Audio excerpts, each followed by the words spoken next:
So many of us know that AI is seemingly taking over the world. So powerful that they are able to control or manipulate humans without their knowledge. Unfortunate reality, but a reality nonetheless. So I figured, you know what? Am I out of the job, basically? I'm going to ask AI to put together a push workout for me, the perfect push workout, actually. It's going to create a plan for me. I'm going to absolutely roast it to bits, and then we're going to find out whether it's actually worth you following a routine designed by AI, or whether you should actually look at TFNL coaching. So I'm going to ask AI to write me the perfect push workout. And it's apparently going to write me the most amazing thing ever, and it's going to be judged by me. So we have many results. Quite frankly, we have more results than I was expecting, and it looks like I'm going to be here for the next 3 hours. Before we start said workout, we're going to go through a couple of things. Firstly, it's saying perform 3 to 4 sets of 8 to 12 reps for hypertrophy or 4 to 6 reps for strength, resting 60 to 90 seconds between sets. That's all been disproven. Firstly, sure, if you want to do 3 to 4 sets, you absolutely can. Most of my sets are usually between 1 and 3, depending on the movement. Secondly, the whole 8 to 12 for hypertrophy and 4 to 6 for strength, stupid, pointless. You can grow doing 3 reps, you can grow doing 10 reps, you can get stronger doing 3 reps, you can get stronger doing 10 reps. That is completely irrelevant and stupid. Please don't follow that guideline. That's what the PT school teaches you, and we don't like that. Last one, resting for 60 to 90 seconds between sets. I spoke about this in the Jeff Nippard video recently. You actually want to rest longer. If you're looking at maximizing motor unit recruitment, I don't rest for less than 2 minutes. Usually I actually don't rest for 3. It's anywhere from about 2 to 5 minutes. And when you're looking at building as much muscle as possible, that's kind of what you want to follow. It's told me to do 4 sets of 8 to 12 reps with a flat barbell bench press. I like the bench press. I think it's pretty solid as a movement in general. 8 to 12 reps sounds like cardio to me. 4 sets sounds like a recipe for a bad time. But we're going to warm up and we're going to try.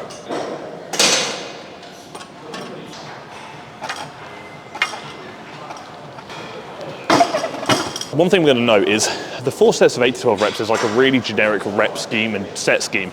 That's cool, I guess, but you don't actually need to do that much. If we know that there is a maximum amount of volume you can get sufficient stimulus from per workout, let's say for each muscle group, why put all of those eggs in one basket? Let's say the random number, this is not actually factual, let's just say the number of responsive volume is going to be 4 sets. If you put all those 4 sets in one movement, all the eggs in one basket, would it not make more sense to split that stimulus across different movement patterns to target the muscle from different angles, thus placing the emphasis on different fibers? Or would it also make more sense to target the muscle from different positions, being shortened position, lengthened position, thus mitigating the muscle damage, or maybe even potentially providing better stimulus for growth?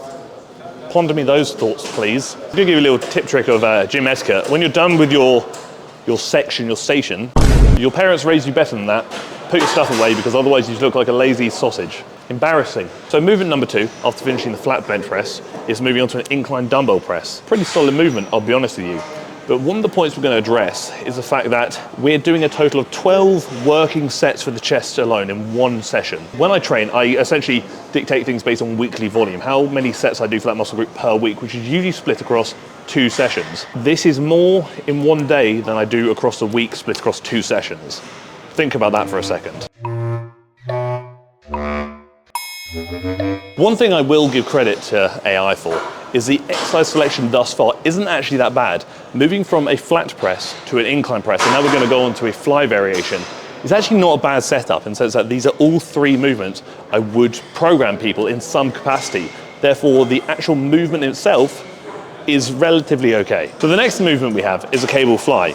A great shortened position chest movement. I love that, I respect it, great for the pecs. 2 things. Firstly, is that actually that great a movement? Machine or cable fly variations in general are very good, but when you do them standing, like I'm about to, the issue you're going to find with that is stability. I'm going to end up flying back.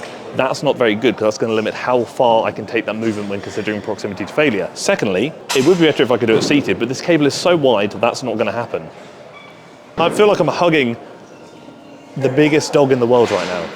But quite frankly, even now, with relatively light weight, I do feel there is a tendency for me to shift back, and that's not good. That indicates stability issues, and quite frankly, I can't actually do this movement how I would want to, which is to tuck my elbows and treat it like somewhat of a press, because the cable is too wide. So this would probably be a better alternative. Stability is not going to be as much of an issue, but doing the designated 3 to 4 sets of this movement paired with everything else is a lot of volume, and quite frankly, most of us have lives, probably don't have time to do it. When looking through this plan, actually resting for as long as I would typically encourage people to rest when looking at building muscle, I'm probably going to be here for anywhere from 2 to 3 hours, which quite frankly, none of us have the time for. And if you feel you need to work out for 2 to 3 hours, I consider looking at a new program. So we're done with chest, kind of, you'll see why later. And now we're moving on to shoulders, in which we're starting with a seated dumbbell shoulder press, which is actually a relatively fair shoulder movement. So when doing a shoulder press, you have kind of two major options. If you flare your elbows out like so, you will shift a bit of emphasis away from the anterior delt, being the front, and shift it more over to the side. So we're looking at, people say like the medial delt, the lateral delt, who knows its real name, but we'll talk about the side. Then when you tuck your elbows more like 40, 45 degrees, you're going to shift a bit more emphasis over to the anterior delt, being the front delt, because if you want to do so, you can. Really, it comes down to whichever pressing pattern you find most comfortable. People have this idea that when you do like a shoulder press variation, you're not doing any kind of like side delt work whatsoever in that when doing that movement. Let's rationalize for a second. When I do a side raise, for example, I'm raising out like so, and when you do a loo raise, you do this. What is the difference between this and then this? Take my elbow down away from it, the humerus is still going through the same range of motions following the same movement pattern. The only difference is one's a press, one's a lateral raise. Bit more tricep, bit more of an isolation. Don't overcomplicate it. Conveniently, after the shoulder press, we can stay here to do lateral raises. Whether you do them seated, standing, up to you, really is preference. A couple of things to note though. A lot of people raise directly out to the side, like so, as we're about to see. That's absolutely fantastic, but when doing so, the one thing I find happens is my traps heavily take over. I don't want that. So how do I mitigate that? I raise slightly out in front of me, about 40 degrees, where instead of going out like that, I'm gonna go out like I'm trying to touch the corners of the room, like so. I'm still working the lateral delts very effectively, but I'm also reducing how much my traps are getting involved, which is probably not a bad thing. The movement selection thus far is actually not bad. The final shoulder movement we're going to in a second, I heavily disagree with. So that's where it's kind of gone downhill. But so far, the 5 movements, none of them I'd massively change. I'd maybe alter to an extent where I'd swap out, let's say, the cable fly with a pec deck, but the movement themselves and the kind of basic idea and concept thus far is pretty solid. I just strongly disagree with not only the rest periods, but also the amount of volume involved. So last movement being the Arnold press, which is essentially a shoulder press variation where you've got some rotation occurring, where your elbows come down in front of you like so, boom, rotate. And quite frankly, this is one of the most pointless movements many people do. And I'm going to explain why. When doing a shoulder press, you are boom, boom, boom, boom, boom.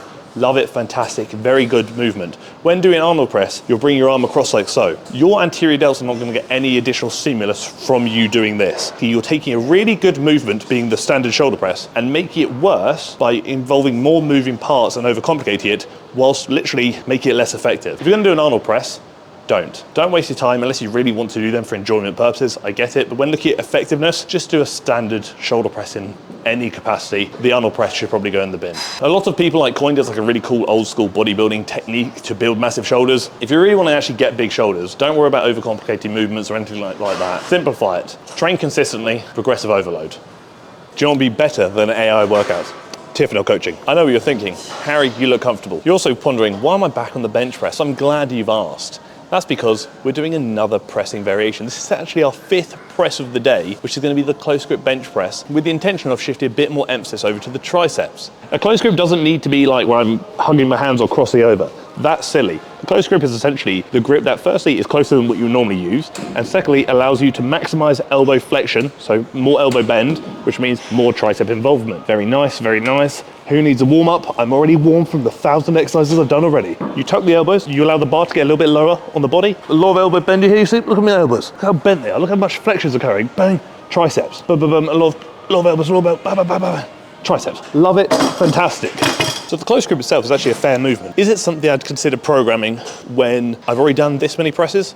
No. By the time you've made it to the 7th exercise, you're probably fried, and I've probably gone home to have a nap. Honestly, when I'm actually programming people, I usually program anywhere from 5 to 7 exercises max. 7 exercises might be like an upper body day, where a lot of muscle groups are being worked, maybe a full body day.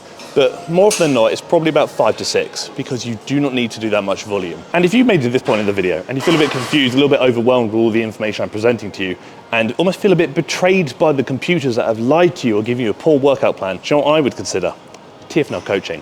Honestly, why think about working out and programming and form analysis when I can do it for you? which is always linked down below in the description, and sometimes even the comment section too. Next exercise is going to be the second tricep exercise that the AI robot thing wants us to do, and that's going to be a skull crusher. It doesn't specify whether it wants us to use easy bar or dumbbell. Oh, that's quite elegant, wasn't it?